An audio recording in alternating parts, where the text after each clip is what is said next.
Hello friends, सो cat 2023 slot 2 का quant section continue करेंगे। Okay, first part में हमने 6 क्वेश्चन डिस्कस किए थे, उसको आगे कंटिन्यू करते हैं। और अगर आपको कोई डाउट आता है तो आप कमेंट सेक्शन में जरूर डालें। आप कोई और भी टॉपिक पढ़ना चाहते हैं, डिस्कस करना चाहते हैं, तो वो भी आप उसमें मेंशन कर दें, तो मैं प्रायोरिटी में उसको पहले ले लूंगा उस सेशन को। और अगर आपको सेशन अच्छा लगता है तो लाइक करें, शेयर करें अपने फ्रेंड्स के साथ, और कमेंट में भी लिख सकते हैं आप उसके बारे में, सेशन के बारे में। राइट, ओके, तो स्टार्ट करते हैं। और ये मेरे बारे में जो कि मैं आपको बता ही देता हूँ, क्वांट एंड LRDI में आई regularly score more than 99 percentile इन एक्चुअल कैट्स। ओके, तो स्टार्ट करते हैं। यहाँ पे पहला क्वेश्चन, जैसे मैंने पहले भी बताया था, CAT 2023 more of algebra and arithmetic से भरा हुआ था। ओके, तो एलजेब्रा और अरिथमेटिक आपके बहुत इंपॉर्टेंट टॉपिक हो जाते हैं, जनरली ये इनकी वेटेज काफी रहती है। तो यहां पे क्वेश्चन है, k be the largest integer such that equation this has no real root. No real root का मतलब क्या होता है? We know discriminant should be less than 0। Okay, तो इसका डिस्क्रिमिनेंट देखते हैं। पहले इसको क्वाड्रेटिक को थोड़ा सेट कर लेते हैं। X square plus 1 minus 2x plus 2kx plus 11 equal to 0। अगर इसको और ठीक से करके लिखें तो x square plus 2k minus 1x, right, 2k minus 2x है ना, और साथ में प्लस 12 इक्वल टू 0। अब इसका d लेस देन 0 देखता हूं, तो b स्क्वायर, तो ये वाले का स्क्वायर करेंगे तो ये हो जाएगा 4 इंटू के माइनस 1 का square minus 4ac, 4 into 1 into 12 48 हो जाएगा, should be less than 0। That means K minus 1 square should be less than 12। 4 से मैंने डिवाइड कर दिया दोनों साइड, फिर इसको 48 को राइट में ले आए और 4 से डिवाइड कर दिया इकट्ठा ही। अब ये अगर है तो ये इसका मतलब हो गया k minus 1 should lie between root 12, that is minus root 12 and 12, root 12। Root 12 कितना होता है? 3 और 4 के बीच में है, राइट। अगर एग्जैक्ट देखो तो 3.4 के करीब। ओके, मैंने अप्रोक्सीमेट ही लिया है 3.4 के करीब, क्योंकि वो तो कह रहा है ना k is the largest integer, मुझे तो लार्जेस्ट इंटीजर पे देखना है। तो k कितना होगा? ये 1 को सब जगह प्लस कर दो, तो यहां माइनस 2.4 हो जाएगा, यहां हो जाएगा 4.4। तो लार्जेस्ट इंटीजर कितना आ सकता है? k। तो k की लार्जेस्ट इंटीजर वैल्यू क्या होगी? 4, राइट, k 4 आएगा। अब मुझे चाहिए इसकी, अगर y पॉजिटिव रियल नंबर है तो least possible value, right. y positive है, पॉजिटिव रियल, और यहां पे अगर मैं k को 4 पुट करता हूं तो 4/4y प्लस 9y, यानी कि 1/y प्लस 9y की मुझे लीस्ट वैल्यू चाहिए। अब AMGM का कंसेप्ट लगा दो, क्योंकि इनका प्रोडक्ट, ये दो टर्म है जो, इनका प्रोडक्ट जो है वो कांस्टेंट है। अगर प्रोडक्ट कांस्टेंट हो तो सम मिनिमम होता है when both are equal.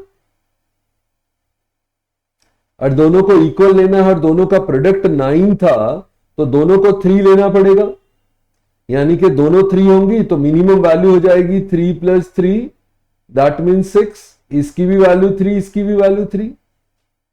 Okay, so y will come 1/3, but इसकी मिनिमम वैल्यू ये हो जाएगी and minimum value will be 6, so हमारा आंसर विल बी 6, राइट। ये थीटा टाइप ऑफ क्वेश्चन था जहां पे आपको टाइप करना था आंसर, तो 6 आपका आंसर था करेक्ट। चलो नेक्स्ट पे आ जाओ। आपको कोई डाउट आता है तो कमेंट सेक्शन में लिख देना, I will explain that. Okay, ये अरिथमेटिक का क्वेश्चन था, एवरेज से related. In a company 20% of the employee, अच्छा रेशियो भी कह सकते हो, 20% of the employee work in the manufacturing department. If the total salary obtained by all the manufacturing department is 1/6 of the total salary obtained by all the employee, then the ratio of average salary obtained by manufacturing employee to average salary of non-manufacturing. Average salary क्या होती है? Total salary divided by number of employee. तो total salary जो है और number of employ, इनको divide करना है मैन्युफैक्चरिंग में और नॉन मैन्युफैक्चरिंग में, कह सकते हो। अगर 20% एम्प्लॉय मैन्युफैक्चरिंग में काम करते थे तो नंबर ऑफ एम्प्लॉय 20% यहां थे तो 80% यहां थे, 1:4, 20 और 80 1:4। और टोटल सैलरी का अगर 1/6 मैन्युफैक्चरिंग को आता था तो 1/6 यहां आता था, तो बाकी 5/6 नॉन मैन्युफैक्चरिंग में जाता था, राइट। ओके, तो मैंने टोटल सैलरी ले ली 1x 5x और नंबर ऑफ एम्प्लॉय ले लिए 1/4y। तो अगर मैं इनको डिवाइड करूं तो ये x/y एवरेज सैलरी आ गई मैन्युफैक्चरिंग वाले की, और ये 5x/4y ये एवरेज सैलरी आ गई नॉन मैन्युफैक्चरिंग वाले की। x/y कट गया, 4 को इधर लाओगे तो 4:5 हमारा आंसर आ गया, राइट। 4:5 इसका, ये सिंपल क्वेश्चन था, राइट। काफी सिंपल, कैट के हिसाब से, कैट 23 के हिसाब से खासकर काफी सिंपल डुएबल क्वेश्चन था। तो चलो नेक्स्ट पे चलते हैं। नेक्स्ट क्वेश्चन था, Meenu purchases a pair of sunglasses at ₹1000 and sells to Kannu at 20% profit. Okay, लिख ही लेता हूं मैं। कॉस्ट सेलिंग, ये मीनू की, ये है 1000 में खरीदा, 20% प्रॉफिट लिया यानी 1200 में बेच दिया, तो प्रॉफिट आया 200 यानी 20%। Then Kannu sells it back to Meenu at 20% loss. अच्छा, कन्नू की कॉस्ट क्या बनी थी, जो मीनू का सेलिंग प्राइस था, ये 1200 इसकी कॉस्ट थी, इस पर 20% का लॉस हुआ, तो 1200 का 20% यानी 240 का लॉस हुआ, ये माइनस लिख लेते हैं, तो 960 में बेच दिया। और ये वापस मीनू को बेचा है तो मीनू का फिर से कॉस्ट बन गया 960। Now Minu sells the same pair of sunglasses to Tanu if the total profit made by Minu from all her transaction is 500। देखो उससे पहले 200 का प्रॉफिट हुआ था, तो अब 300 का होना चाहिए ताकि 500 का टोटल प्रॉफिट हो जाए। यानी अब 960 का खरीदा है तो 1260 में बेच दे। दोनों अलग अलग ट्रांजेक्शन रखो, ये कॉस्ट एंड सेलिंग 200 का प्रॉफिट, ये कॉस्ट एंड सेलिंग 300 का प्रॉफिट, टोटल 500 का प्रॉफिट हो जाएगा। इसका क्वेश्चन है the percentage of profit made by Meenu when she sold the pair of sunglasses to Tanu. तो ये वाली में उसको परसेंटेज प्रॉफिट बताना है।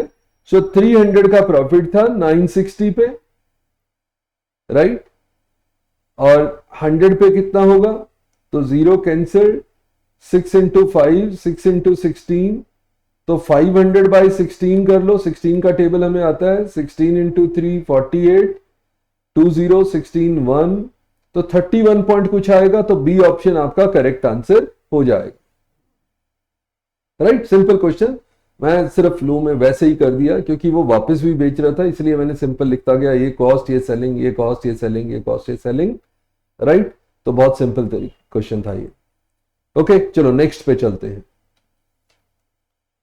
अब क्वेश्चन था पाइप्स एंड टैंक का। ओके, तो ये मतलब क्वेश्चन थोड़ा सा मैथमेटिकल हो गया था, राइट। जैसे pipes A and C are fill pipe, pipe B is a drain pipe, ये नेगेटिव है, मतलब ड्रेन पाइप है, एम्प्टी पाइप है, ये फिल वाली है। ओके, ये फिल वाली है plus. Pipe B empty the full tank in 1 hour less than the time taken by A to fill the tank। तो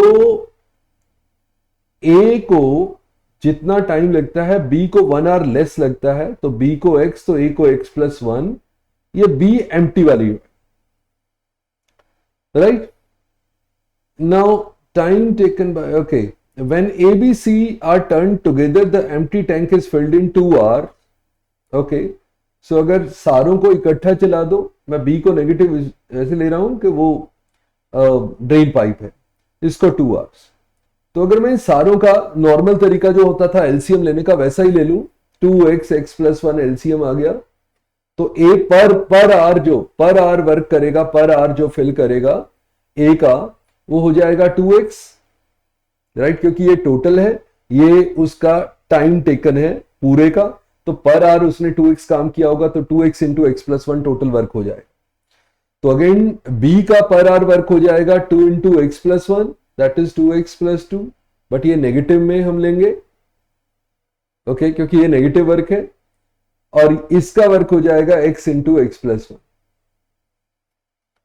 तो अगर मैं c का वर्क निकालना चाहूं तो ये ए बी सी का सारा वर्क है, इसमें से ये दोनों a और b का वर्क निकाल दूं तो c का वर्क आ जाएगा, राइट। तो ए बी सी का टोटल वर्क है ये वाला, that is x square plus x, इसमें से माइनस कर दूं कौन सा, 2x माइनस 2x माइनस 2, ये माइनस कर दूं तो 2x गया, ये प्लस 2 हो गया, सो c का वर्क आ गया x square plus x plus 2। ये c का पर आर वर्क है, राइट, c का per hour work, per hour work, okay. Total work जो ए बी सी का था पर आर, उसमें से हमने बी और ए और बी का माइनस कर दिया तो सी का वर्क आ गया, राइट। आगे सिचुएशन दी थी, if pipe B and C are turned on together when the tank is empty, okay, B and C turned on together, okay, एक बार चेक कर लेते हैं क्या लिखा हुआ है कि B and C are turned on together when the tank is empty. तो b कितना है, b करता है माइनस 2x माइनस 2, ये b का वर्क है, okay, and pipe b is turned off after 1 hour, तो b का तो 1 आवर का ही वर्क है, तो b तो इतना ही काम करेगा, okay, and then pipe c takes another 1 hour and 15 minute, तो पहले 1 आवर उसके साथ b के साथ काम किया, फिर 1 आवर 15 मिनट इधर किया, तो टोटल 1 प्लस 1.25 यानी 2.25 आर बी ने काम किया, which you can write as 2 1/4 और 9/4, राइट। तो बी ने जो काम किया है ना, सॉरी सी ने जो काम किया है x square plus x plus 2, ये जो सी ने काम किया है ये 9/4 आवर्स तक किया है, राइट। ये टोटल वर्क होना चाहिए, ये टोटल वर्क फिनिश होना चाहिए। टोटल वर्क हमारा कितना था, ये था, which is 2x into x plus 1, इसको कर सकते हो आप 2x square plus 2x, right, ये टोटल वर्क था। तो इसको अगर मैं सॉल्व कर दूं x के लिए, तो ये हमारे पास आ गया, अगर मैं 4 को एलसीएम ले लूं तो यहां हो जाएगा माइनस 8x माइनस 8 प्लस, ये 9 से मल्टीप्लाई करता जाता हूं साथ साथ, 9x square plus 9x plus 18 equal to, अब 4 को उस साइड ले जाता हूं तो 8x स्क्वायर प्लस 8x। आप इसको डिटेल में मतलब स्टेप वाइज करके लिख सकते हैं, मैं इसको थोड़ा सा और सॉल्व करता हूं, 9x स्क्वायर और ये 8x स्क्वायर, तो लेफ्ट साइड पे हमारा आ जाएगा, यहां पे मैं नीचे ले लेता हूं, x स्क्वायर आ जाएगा लेफ्ट साइड पे, फिर 9 माइनस 1, 9 माइनस 8 1 हो x हो गया, और उधर से 8x आएगा तो माइनस 7x, और यहां पे 18 माइनस 8 10 है तो प्लस 10, राइट। तो यहां से तो x के जो वैल्यूज आ जाएंगी 5 और 2 आ जाएंगी, राइट, x की वैल्यू आ गई 5 और 2। अब मुझे जो बताना था, राइट, वो था, पहले तो इसने दिया था if pipe A can fill the empty tank in less than 5 hour, pipe A का टाइम क्या है x प्लस 1 आवर, राइट, ये ऊपर दिया हुआ है, मैं इसको आपको हाईलाइट करके दिखाता हूं, ये पाइप ए का टाइम दिया हुआ है और इसने कहा है कि A can fill the tank in less than 5 hour, तो हमारा x आया 5 और 2, तो इस केस में 5 के केस में तो ये 6 आवर्स हो जाएगा, तो 5 नहीं ले सकते क्योंकि 5 प्लस 1 6 आवर्स हो जाएगा ए का, but A fill the tank in less than 5 hour तो वो नहीं ले सकते, तो इस केस में 2 प्लस 1 3 आवर्स हो जाएगा, दिस इज वैलिड, तो x equal to 2 is valid, right. Then the time taken in minutes by pipe C to fill the empty tank, C को कितना टाइम लगेगा, अब टोटल है वर्क है 2x x प्लस 1, ये टोटल वर्क है, और c का पर आवर वर्क हमारा निकला था x square plus x plus 2, इसमें x की वैल्यू 2 पुट करते हैं तो ये 2 इंटू 3 इंटू 2 ये 12 हो गया ऊपर, और नीचे 2 square 4 plus 2 8, so this becomes 3/2 hours, 3/2 hours कितना होता है, कितने मिनट होते हैं, 1.5 आवर कितने मिनट्स होते हैं, 90 मिनट्स। तो 90 मिनट्स आपका करेक्ट आंसर था, राइट। बट ये थोड़ा सा मैथमेटिकल हो गया था, राइट। इवन चॉइस से भी चेक करना थोड़ा सा टफ पड़ रहा था। ओके, चलो फिर नेक्स्ट पे चलते हैं, राइट। इसको दोबारा आप करके देख सकते हैं, मैंने इसको जैसे जैसे वो बोल रहा था वैसे ही लिखता गया, उसी तरह से सॉल्व कर दिया।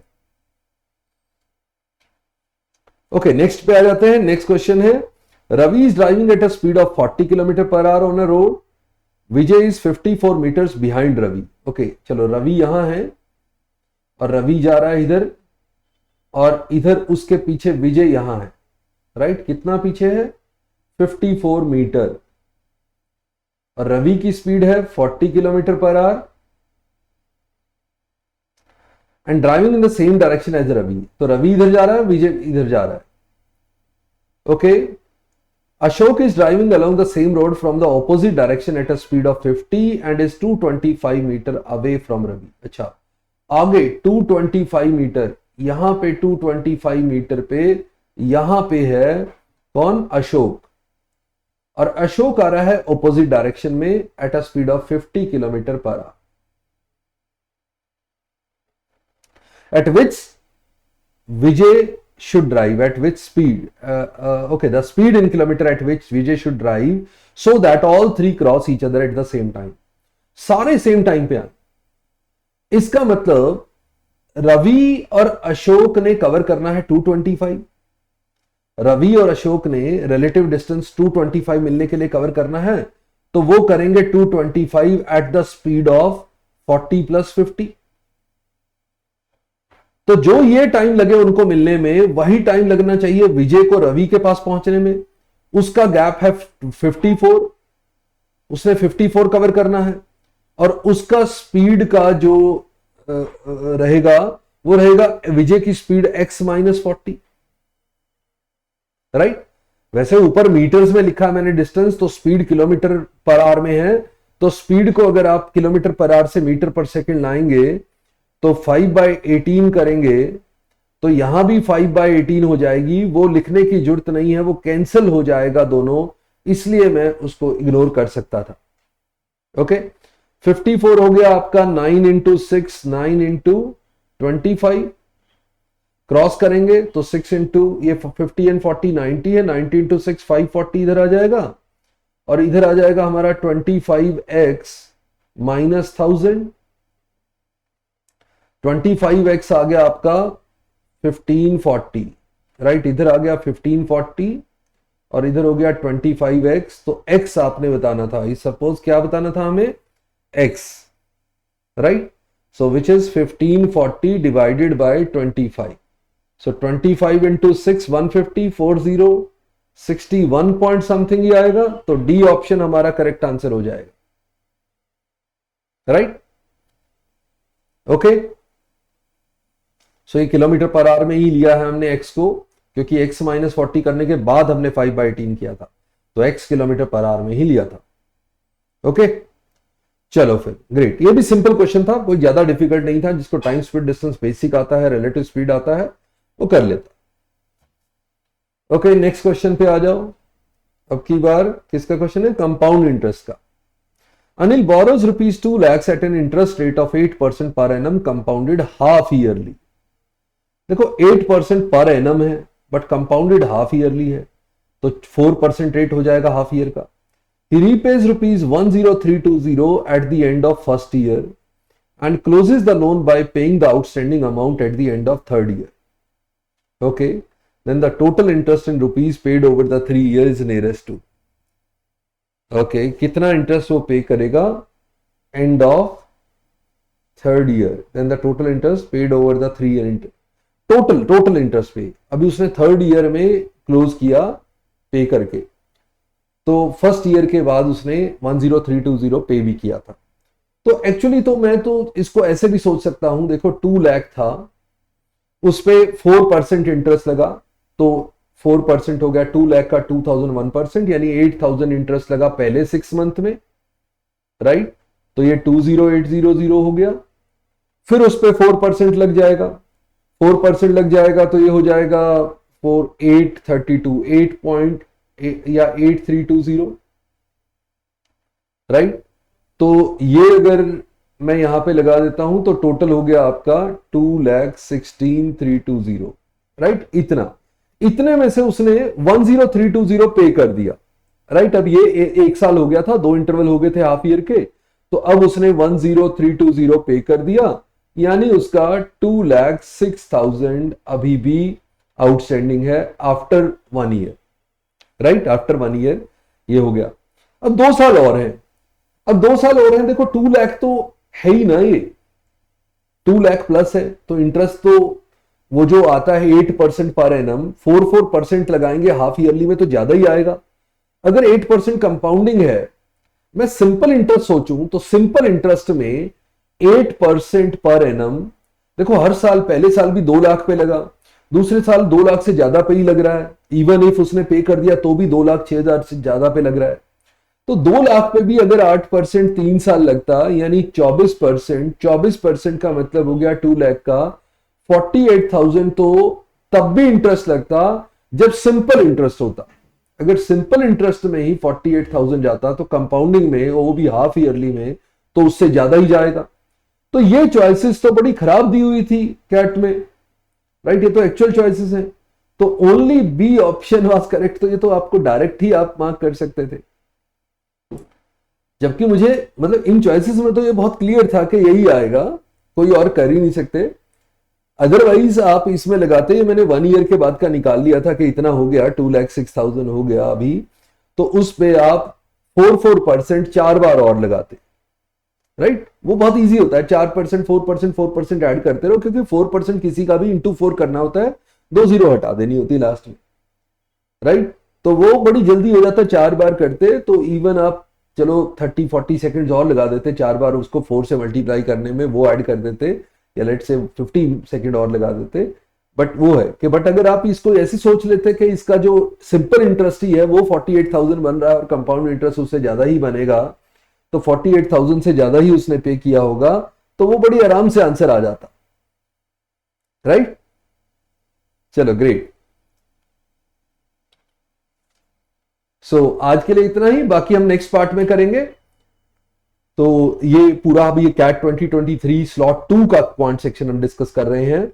तो उसमें फर्स्ट पार्ट में हमने 6 क्वेश्चन किए थे, सेकंड पार्ट में 6 क्वेश्चन अब 12 हो चुके हैं, तो रिमेनिंग 10 हम पार्ट 3 और पार्ट 4 में डिस्कस करेंगे, right. See you in the next session, bye bye, नमस्ते, जय हिंद। और अपने इस सेशन को लाइक और शेयर अपने फ्रेंड्स के साथ करते रहे।